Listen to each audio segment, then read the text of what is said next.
Sir Fôn, dros 125 o filltiroedd o Arfordir. Coedwigoedd yn gartref i anifeiliaid prin. Mae gan bob cwr o'r ynys stori i'w hadrodd. Ond wrth i'r ynys newid, mae'r bywyd gwyllt yn gorfod newid hefyd.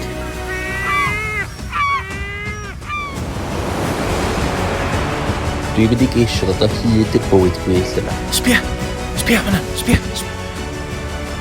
Felly dwch efo fi ar y daith i'r Ynys Wyllt.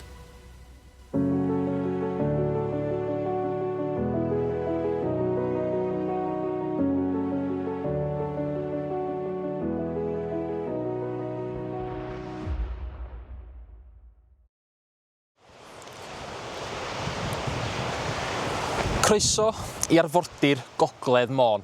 Mae un o'r llefydd gorau yn yr ynys i weld bob math o fywyd gwyllt, o morloi i adar y môr hefyd. Ond heddiw, dwi wedi dod yma i weld un cradur arbennig iawn.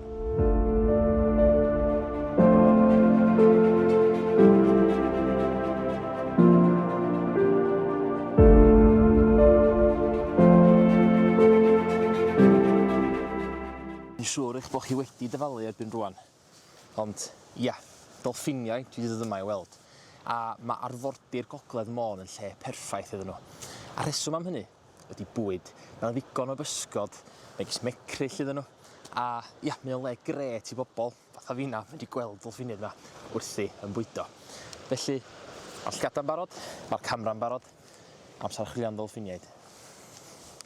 Doedd o ddim yn hir tan wnaeth y llamhudydd yma i'r golwg. Mae'r llamhudydd neu'r harbor porpoise yn un o'r creaduriaid mwyaf dirgel sy'n byw ar ein Arfordir. Yn llai na dolffin, gyda chorff cryno a ffyn drionglog fach, maen nhw'n ddangos am eiliad yn unig cyn diflannu eto i ddymderoedd y dŵr. Yma oddi ar Arfordir Môn, o Benmon i Gaergybi, mae'r cerrynt cryfion yn dod â bywyd. Pysgod bach, macrell, yn symud mewn haid, ac mae'r llamhudydd yma yn manteisio ar y gwledd naturiol yma. Mae'r anifal yma yn un o'r mamalaid morol mwyaf cyffredin yng ngwledydd Prydain, ond eto mor anodd i weld. Mae hwn i weld yn cael hwyl ynys gytonau. Doedd o ddim yn hir pan wnaeth y llamhudydd arall yma i'r golwg, ond doedd hi ddim ar ben ei hun. Mae gweld llo llamhudydd yn olygfa prin iawn dyddi yma, a mae'r fam yma'n cadw'n agos iawn ato. Yn y misoedd cyntaf mae'r llo yn ddibynnol ar laeth i fam, ond wrth i'r wythnosau fynd heibio, bydd yn dechrau dysgu sut i hela pysgod bach ymysg y cerrynt cryfion o gwmpas Ynys Môn. Yn aml, mae'r llamhudydd yn byw ar ben ei hunan neu mewn grwpiau bychain o 2 neu 3. Felly, pan ddaw cyfle i weld mam a llo gyda'i gilydd, mae'n atgof pwerus o barhad a gobaith yn ein moroedd o gwmpas Ynys Môn.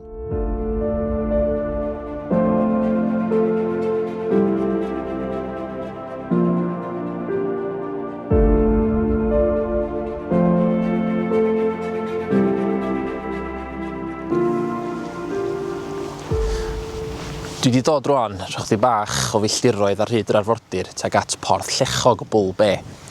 A oedd y porpoise na wncw yn ffantastig yn doedd. Ond rwan dwi wedi spotio dolffiniaid yn bell allan yn y môr wncw.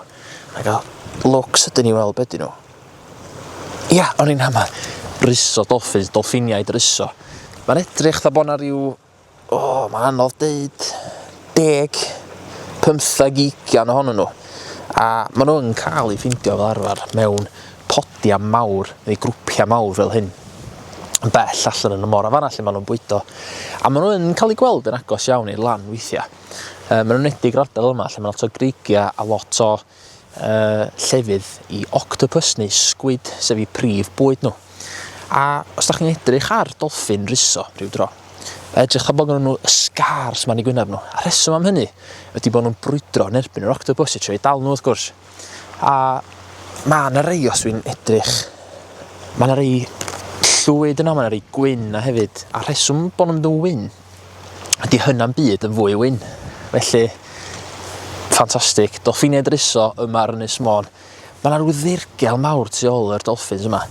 Ond mae'r Sea-Watch Foundation yma ar Ynys Môn, maen nhw'n gwneud gwaith ardderchog i ddod i nabod unigolion trwy tynnu lluniau, cadw record a cadw log faint o gwahanol unigolion sydd yn yma ar Ynys Môn. Ffantastig. Ymlaen â ni.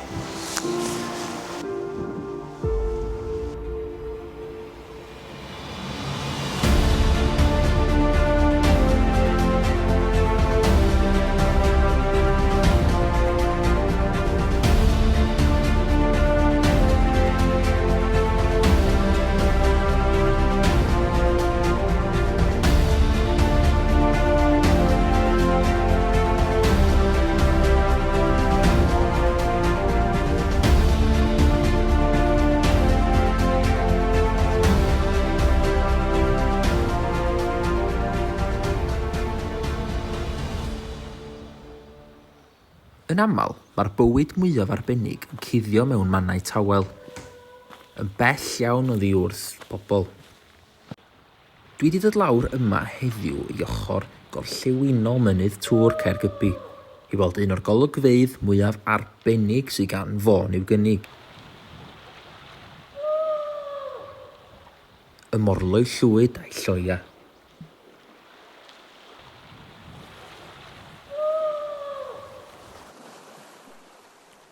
Yn ystod tymor yr Hydref, mae'r morloi llwyd yn dychwelyd nôl i'r cylgwyni yma i roi genedigaeth.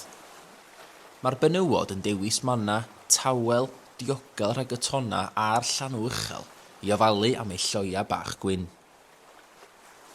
Mae'r un bychan yma'n edrych tua pethefnos oed ac yn dechrau newid i liw o'r gwyn i fewn i'r llwyd. Ond mi fydd dipyn amser nes fydd yr bychan yma yn dechrau dilyn ei fam i fewn i'r môr.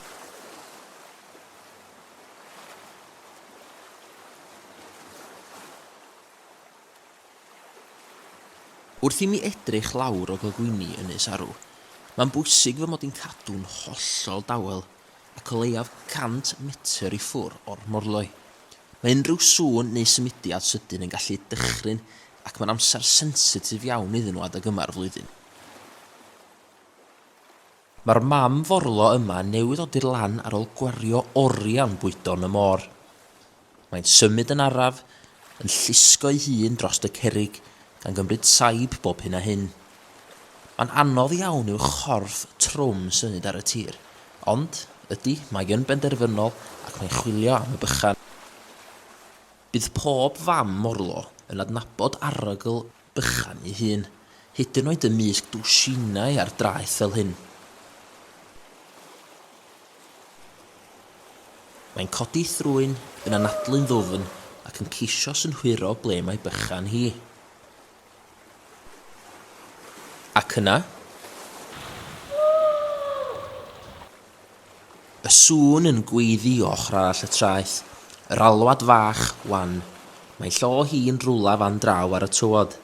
Mae'n codi ffen yn syth ac yn dechrau symud yn gyflymach, bron fel petai'n gwybod yn union ble i fynd. Yn sydyn, maen nhw'n uno.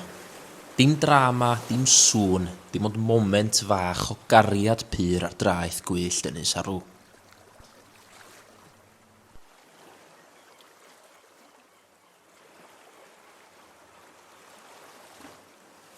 Mae'r fam yn dechrau bwydo'r bychan yma gyda'i llaeth gyfoethog ac mae'r bychan yn yfed yn dawel, yn ddiogel rhwng ei coesa ôl. Dyma bywyd gwyllt Ynys Môn ar ei ffurf fwyaf naturiol, mor sensitif, mor hardd ac eto mor fregus. Does na'm llawer o bobl yn cael gweld hyn o gwbl. Mam morlo yn bwydo'r bychan. Yma oddi ar Arfordir gwyllt Môn. Mae 'na lygfa prin, breintiedig ac yn atgoffa ni pam rhaid parchu'r llefydd hyn a gadael i natur fod yn natur. Mae'r môr wedi bod yma erioed, yn gwarchod yr ynys yma, yn siapio'r tir ac yn cadw'r straeon yn fyw. Tydiom yn fyr o'n erth, ond hefyd yn bont rhwng cenedlaethau. Yn atgoffa ble rydyn ni a'r bywyd gwyllt yn perthyn. Ac fel mae'r geiriau enwog yn ei ddweud, tra môr yn fyr, i'r bur hoff bai. Cyn belled ag y bydd y tonnau hyn yn torri ar ein glannau, bydd ysbryd Ynys Môn yn fyw. Dyma'n ynys i. Dyma'n nghartra. Croeso i'r Ynys Wyllt.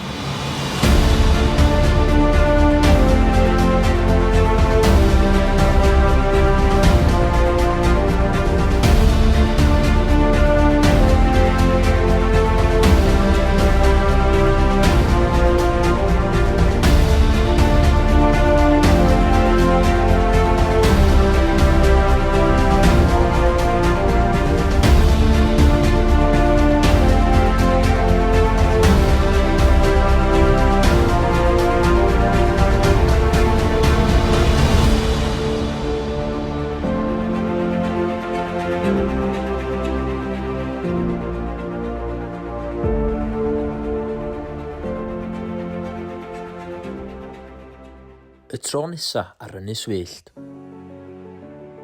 Fyddai'n archwilio coedwigoedd Ynys Môn, yn ceisio dod o hyd i'r creaduriaid amlyca a'r fwyaf prin. O'r dydd i'r nos. Tan y tro nesa, diolch i chi am wylio.